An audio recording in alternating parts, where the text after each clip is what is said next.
Program Love Your Child hadir untuk memberikan informasi seputar pengasuhan dalam mendidik dan mengasihi anak. Jangan lupa subscribe YouTube channel Love Your Child dan nyalakan notifikasinya. Kali ini kita masih berada dalam satu rangkaian pembahasan mengenai beriman, yaitu teis, agnostik, dan juga ateis. Dan episode kita kali ini akan membahas yaitu ketika anak remajaku mempertanyakan meragukan Tuhan. Wah, ini mungkin satu judul yang agak sedikit menakutkan, atau mungkin salah satu judul yang membuat kita jadi bertanya-tanya, kenapa ya anak remajaku bisa meragukan Tuhan? Atau apakah mungkin nanti anak remajaku suatu saat meragukan Tuhan? Berarti itu menunjukkan bahwa memang tidak menjamin kan Pak, berada di rumah ibadah atau menjalankan ibadah itu sudah selesai tugas orang tua. Betul. Karena bisa jadi sebetulnya ada kegalauan, ada keraguan yang sedang dialami, cuman dia nggak berani ngomong. Karena mungkin komunikasi yang kurang bagus nih kalau sudah ada perbedaan pendapat gitu.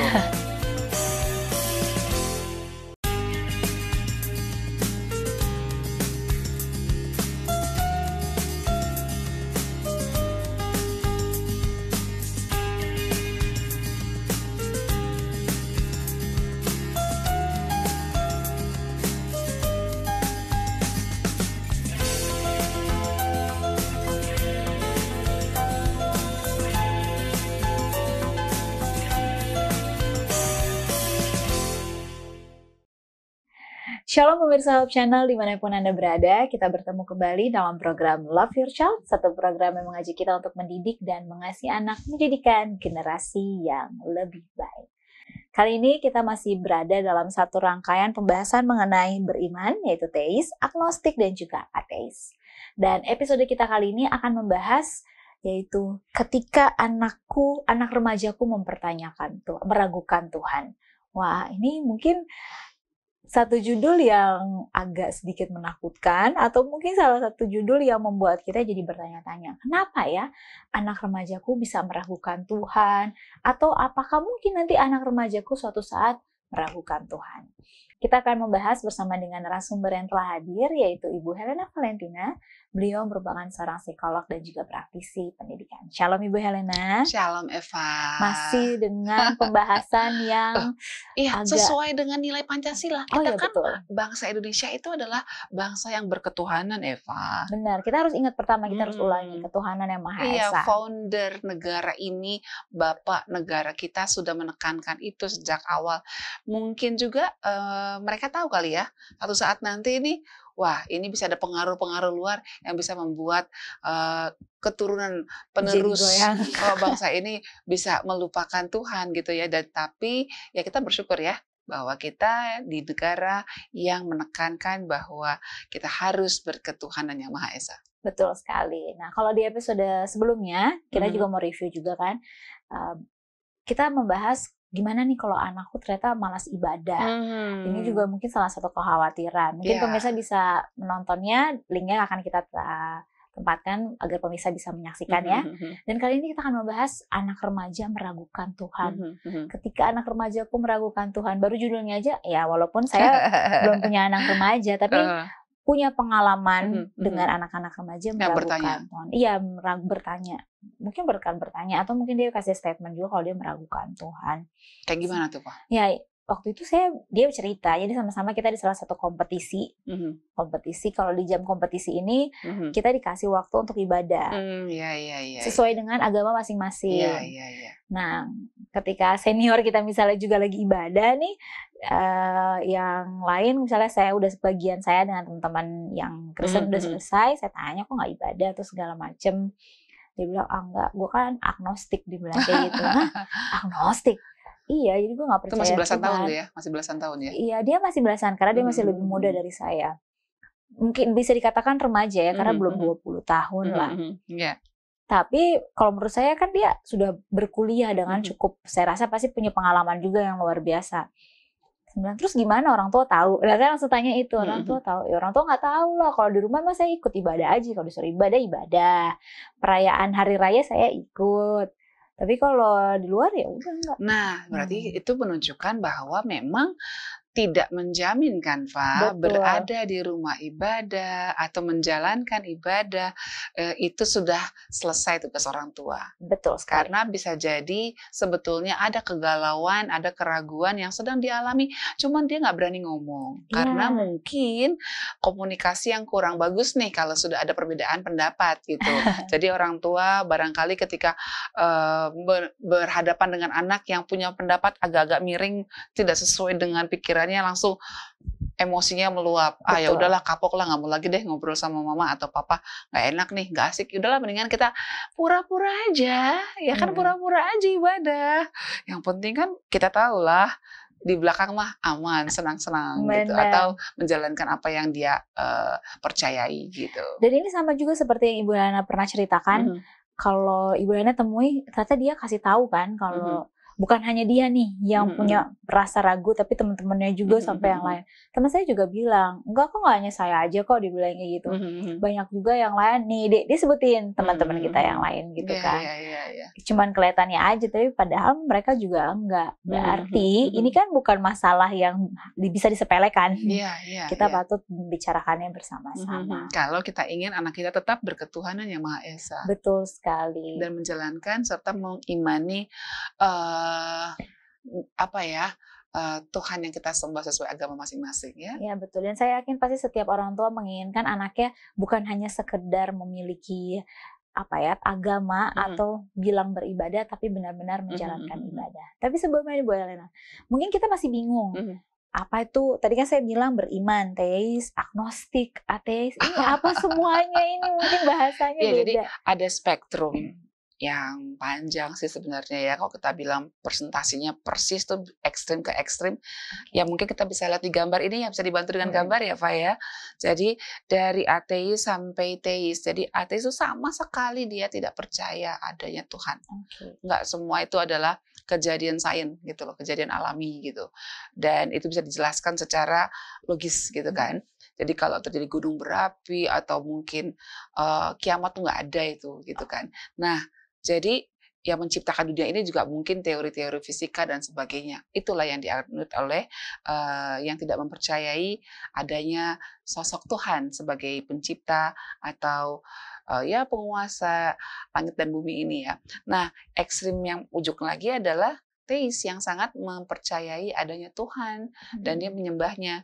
Namun kadang-kadang juga disertai dengan intoleransi nih.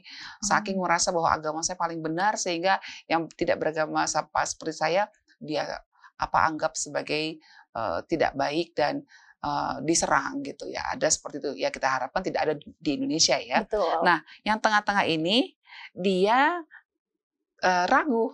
Saya nggak yakin ada Tuhan atau tidak gitu. Kamu bisa bilang nggak ada Tuhan, nggak bisa juga. Saya nggak yakin aja. Bisa jadi ada, bisa jadi enggak gitu ya. Cuman agnostik ini, yang ragu-ragu ini juga ada yang cenderung ke ateis. Jadi dia ragu ada atau tidak Tuhan itu dia nggak yakin. Namun dia memilih untuk nggak percaya Tuhan deh. Karena sebenarnya saya ragu. Saya juga belum yakin sebenarnya, tapi saya memilih. Saya choose to be atheist, maksud untuk berpikir bahwa tidak ada Tuhan. Tapi dan tidak mau beragama dia, ya kan?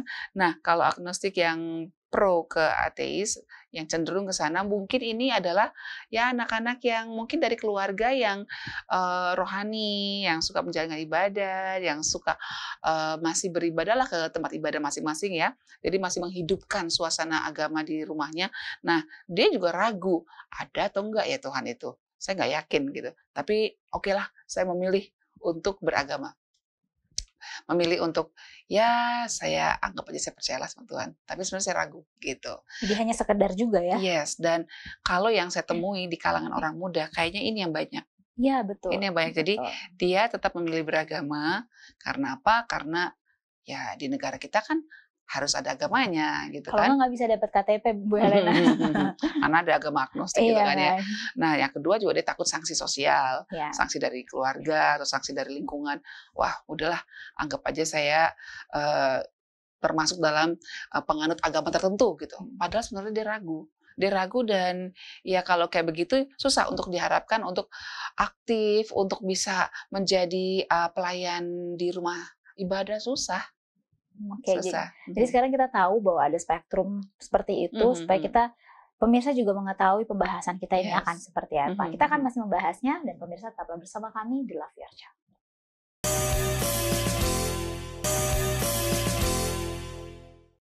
Kembali lagi di Love Your Child dan kita masih membahas anak remajaku meragukan Tuhan. Aduh, ini judulnya aja udah buat sedih. Ini kita pasti akan membahasnya. Ini kenapa sampai mereka meragukan dan apa yang harus kita lakukan sebagai orang tua. Tapi sebelumnya saya mau tahu data apa nih yang bisa kita ketahui mengenai ya zaman sekarang lah ya, anak-anak zaman sekarang mengenai kepercayaan mereka. Iya nih Eva saking takutnya sampai belum nyapa saya dulu ya. Oh iya nih. Saking penasaran ya Pak ya. Saya saking penasarannya saya langsung mau tanya Bu Helena, gimana nih Bu Helena? Iya. Jadi memang kalau kita bicara soal data, Fa, lembaga untuk memberikan riset pada kalangan orang muda di Indonesia kok saya belum dapat ya, belum dapat secara akurat. Namun kalau kita lihat trendsetter di dunia ini kan sebenarnya ada di Amerika gitu ya.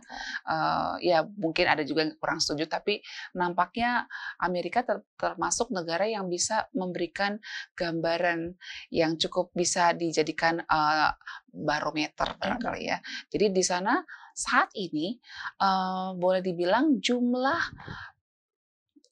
umat Kristiani yang dianut oleh usia produktif ya 14 sampai 28 alias generasi Z itu adalah yang terendah dalam sejarah Amerika loh Pak. Oh ya? Ya ini kalau sampai mereka sudah seperti itu ya kita perlu waspada. Kita nggak bilang bahwa Indonesia sudah seperti itu karena dari penelitian juga ada ditemukan bahwa 75% orang muda masih mempercayai apa itu namanya kerohanian. Ya masih punya ketertarikan dalam kerohanian 75%.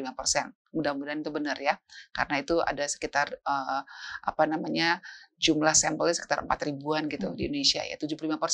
Mudah-mudahan itu benar. Berarti ada 25% dong yang sudah nggak tertarik lagi dengan rohani. Itu pun kita perlu waspada kan. Kalau di Amerika 34% sudah ada di kelompok yang agnostik, ateis, dan juga yang nggak mau jawab gitu kan.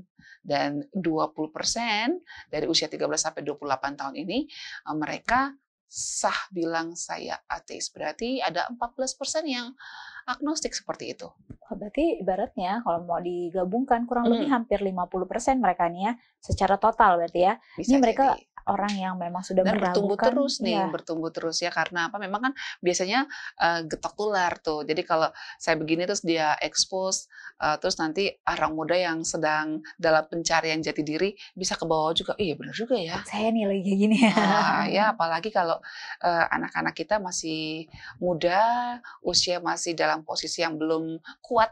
Dasar imannya dididik oleh orang tua atau rumah ibadahnya, bisa jadi ketika dia berkuliah di tempat yang banyak pengajar-pengajar dengan pilihan ateis, ya kan pasti kebawa dong. Betul. Ya kan ketika dia dibombardir dengan pertanyaan, kamu bisa buktikan nggak ada Tuhan? Coba ngomong sekarang. Bisa nggak keluar apa yang kamu ucapkan itu terjadi? Nah kan anak-anak muda bisa jadi ini nih goyang nih, bisa terjatuh gitu kan Pak. Nah kalau begitu Ibu Helena kita langsung masuk. Kenapa sampai ada anak-anak tuh mereka yang bilang kalau tadi 38% mengakui mereka agnostik, ateis, itu kenapa Ibu Helena? Ya yang pasti semua sebab pasti karena dipicu oleh penyebab sebelumnya ya kan. Jadi kalau mereka sampai memilih untuk agnostik atau ateis atau tidak mau jawab, bisa jadi ya karena ada kondisi yang membuat mereka seperti itu Pak. Ya kan nggak mungkin dong ada asap kalau nggak ada apinya ya nggak sih? Mana mungkin tiba-tiba mendadak seperti itu. Yang pasti memang sejatinya kalau dia ada di Indonesia mestinya ini kecil kemungkinan terjadi harusnya. Karena kan Indonesia tuh negara yang sangat terdidik sejak kecil di sekolah dasar bahwa kita harus beribadah sesuai agamanya masing-masing dan sebagainya, itu kan sejak kecil ya. Jadi kalau akhirnya ada keluarga-keluarga yang anak-anaknya memilih untuk berbeda dengan orang tuanya dalam arti tidak mau mengakui adanya Tuhan, ya pasti ini ada penyebab yang sangat-sangat mempengaruhi mereka. Gitu Biasanya kan. seperti apa nih Bu Helena? Ya, bisa jadi mereka dibesarkan oleh keluarga yang beragama nih. Wah, sangat Oke. rohani, ya kan? Tapi mereka ini tidak punya pengalaman religius, nggak punya pengalaman bersama Tuhan yang dia sembah. Dia cuma ngerasa, ya ibadah, terus hasilnya apa? Gitu kan? Hanya sekedar aja berarti ya? Iya, jadi dia nggak punya pengalaman secara pribadi loh. Jadi kadang-kadang orang berpikir, udah seneng nih, waduh anak saya akhirnya sudah dibaptis, sudah mungkin sudah terdaftar lah sebagai anggota dari sebuah rumah ibadah gitu ya kan, agama apapun itu. Wah anak saya ini sudah ada agamanya, belum tentu loh. Boleh jadi dia dipaksa sama orang tuanya. Iya Ya benar. kan, boleh jadi dipaksa oleh lingkungan sekitarnya. Padahal dia belum punya fondasi yang cukup, artinya dia belum paham kayak apa sih Tuhan itu, seperti apa sih, apa tuh namanya, kuasanya itu seperti apa sih gitu. Dan yang kedua, kalau saya boleh sampaikan ya karena kurang pengetahuan pada kitab sucinya. Kalau Kristen kurang pengetahuan dengan Alkitabnya, ya kan? Jadi sering terjadi tuh dari generasi ke generasi, setiap kali kumpul, anak-anak ini hanya diceritakan itu lagi gitu ya. Kalau di sekolah Sabat mungkin tentang Yunus, ya kan? Ini Itu anak terus. udah umur 13 tahun ya, 13 tahun berarti itu sudah 13 tahun dia ke rumah ibadah di gereja misalnya gitu kan. Lalu, setiap kali ketemu, eee, dia langsung terbayang pada cerita-cerita di masa lalu. Jadi begitu gurunya bilang, "Ada ikan besar di laut yang memakan" siapa namanya? "Yunus." Udah, pulang aja deh kita. Udah tahu, nanti gurunya ngomong apa dia bisa ikutin gitu. Karena apa? Udah hafal tentang Daniel, Sadrak, Mesak, Abednego, apalagi. Kenapa dia jadi nggak tertarik? Ya kan? Bisa jadi ya karena guru itu hanya menceritakan kisahnya yang udah diulang-ulang gitu loh. Ada 52 cerita Alkitab yang saya pikir itu adalah bagian dari kurikulum ya kan. Iya. Tapi pernah nggak ditanya gimana perasaan kamu ketika mendengar cerita tentang Yunus? Menurut kamu apa yang seharusnya Yunus lakukan? Pernah nggak ditanya seperti itu? Pernah nggak ada refleksi gitu? Sementara kalau di agama Kristen, di Alkitab itu jelas banget tertulis ya bagaimana Yesus ketika mengajar murid-muridnya selalu ada refleksi. Iya kan? Betul. Dia waktu bicara tentang, pemungut cukai misalnya gitu kan, dia tanya, "Menurut kamu seperti apa?" Gitu kan. Pada saat, dia makan di rumah Matius, si pemungut cukai itu, kan ada yang komplain kan, "Loh kok dia makan sama orang-orang berdosa?" Jadi, apakah hanya orang benar Benar yang bisa diajak iya kan, makan. ke surga kan justru orang sakit yang butuh tabib gitu kan. Jadi ada penyadaran, ada refleksi, ada tanya jawab gitu loh, iya Makanya kan? itu pentingnya kita, mengajak anak kita berdiskusi khususnya mengenai rohani ini ya Ibu Helena Iya, ya? jadi kepengetahuan tentang Alkitab itu harus dihubungkan dengan kehidupan si anak. Ya kan, Alkitab kita atau kitab suci yang kita punya di rumah, pada saat diceritakan pada anak, itu ada koneksi nggak dengan kehidupan si anak? Ya Betul. kan? Misalnya tentang apa ya, integritas dari Sadrak, Mesak, Abednego walaupun hukumannya itu ancamannya adalah hukuman mati, tapi dia tetap memilih untuk tetap setia gitu misalnya gitu kan, menjalankan ibadah yang dia imani gitu kan. Dia nggak mau tunduk pada perintah raja. Nah, itu sih bagian dari cerita aja. Tapi pernah nggak ditanya sama anak-anak, pernah nggak kalian juga mengalami ancaman yang sama? Kalau kamu nggak mau ini nih ngerokok sama kami nih, nggak friend kamu, ya kan? Berarti kamu payah kamu, udah nggak usah teman sama kami. Kalau kamu nggak ngomong kotor, nggak ngomong kasar kayak saya nih, udahlah kamu berarti sok suci sana, nggak sama kita. Pernah nggak ngalamin seperti itu? Jadi apa namanya dihubungkan. Jadi walaupun saya nggak punya teman nggak apa-apalah, yang penting saya tetap akan menjaga tubuh saya untuk sehat. Bisa kan seperti itu? Yang penting harus dihubungkan dengan, Kehidupan kehidupan dari si anak. nyata. Dan sehingga si anak juga jadi mengerti dan Meresap, ya kan? punya pengalaman rohani dari cerita Betul yang ada. sekali. Nah, kita masih akan lanjutkan Ibu Helena, pemirsa tetaplah bersama kami di Love Your Child.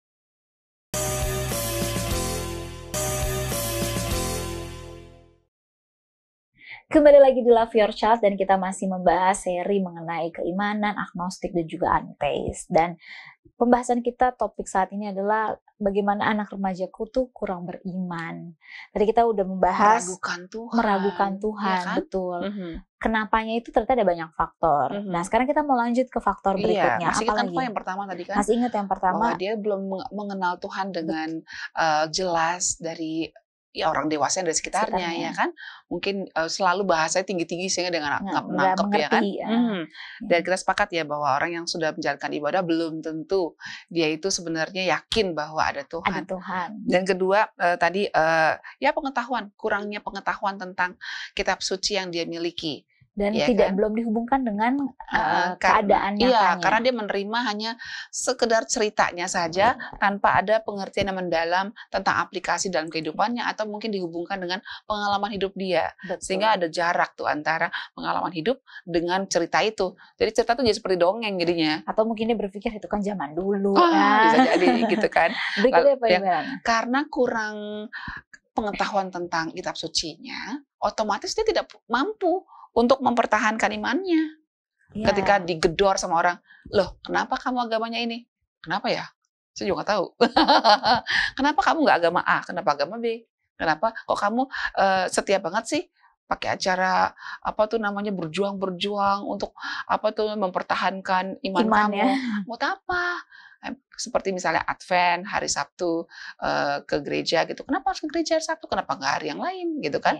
Nah, dia nggak bisa jawab tuh. Karena kurang pengetahuan, kurang bimbingan. Jadi kalau ketahuan kalau di rumahnya nggak pernah ada ibadah, diskusi, ya seperti itu. Betul. Gitu. Jadi anaknya hanya sekedar beragama, tapi nggak tahu kenapa dia punya agama itu.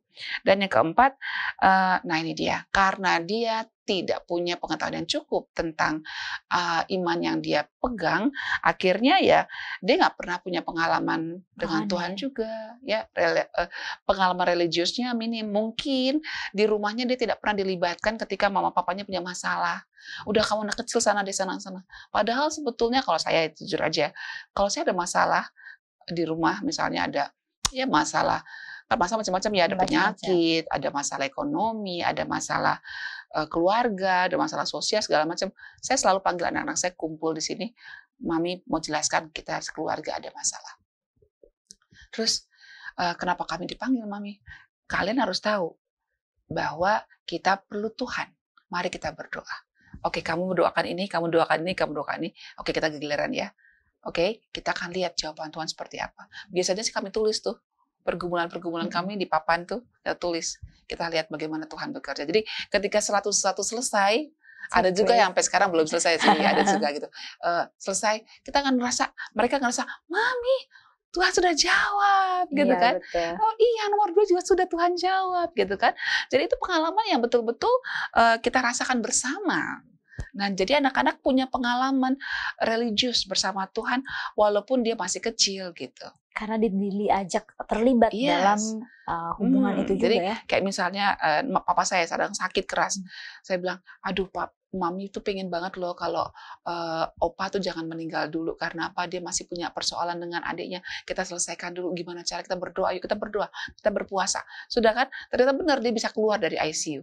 Ya kan, dan akhirnya sempat bermaaf-maafan, setelah itu baru meninggal. Kan itu sesuatu yang bukan sekedar kebetulan gitu kan, Pak. Itu sebuah hasil doa loh. Jadi itu akan membuat mereka jadi semakin kuat ketika besok-besok mengalami keraguan, dia punya koleksi pengalaman masa lalu. Dan yang kelima, nah ini dia sih yang membuat anak akhirnya jadi meragukan Tuhan gitu ya.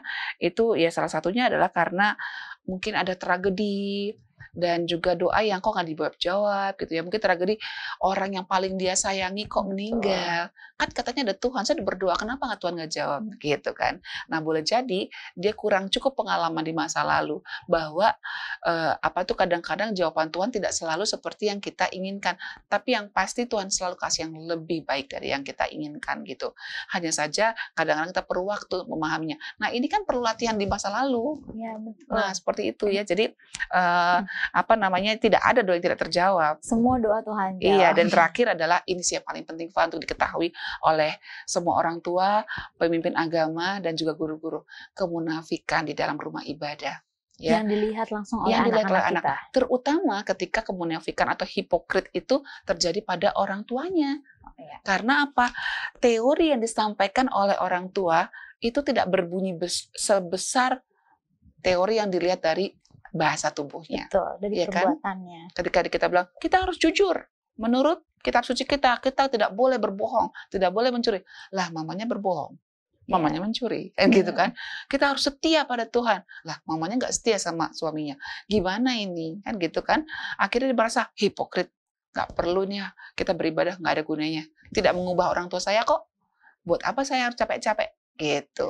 Wah, ini pelajaran yang jadi satu masukan juga nih buat saya, dan saya juga jadi berpikir bahwa ternyata semuanya ini seharusnya kita lakukan bersama-sama. Betul. Orang tua. Jadi bukan hanya si anak aja, mentang-mentang katanya iman kan pribadi. Tapi bukan hanya anaknya aja, Betul. harus dikasih bekal dengan orang tuanya bagaimana mendampingi anak. Terakhir Ibu Helena, kasih kesimpulan kepada para pemirsa yang saat ini memiliki persoalan anaknya dalam keraguan atau meragukan Tuhan. Lebih banyak berdoa. Karena apa? Karena masalah iman adalah masalah individu dengan Tuhannya. Sehingga kalau ini terjadi pada anak-anak kita, kita perlu lipat gandakan lutut kita untuk berdoa dan memberikan harapan-harapan kita kepada Tuhan untuk anak-anak kita kembali, dan anak-anak kita bisa menjadi militan dalam bertuhan, dalam menjalankan ibadahnya dengan kesadaran yang penuh bahwa dia dikasihi oleh Tuhannya. Amin. Terima kasih banyak Ibu Helena. Oke. Tapi kita masih akan membahas Satu di lagi episode berikutnya Gimana ya. supaya bisa aktif Gimana supaya anak-anak kita tuh mengenal akan Tuhan dan aktif dan aktif. melayani. Nah, ini kita akan bertemu di episode berikut, dan terima kasih banyak kepada seluruh pemirsa yang telah menyaksikan Love Your Child pada kali ini. Jangan lupakan untuk terus menyaksikan Love Your Child untuk mencintai, mendidik anak Anda menjadikan generasi yang lebih baik. Shalom, Tuhan memberkati.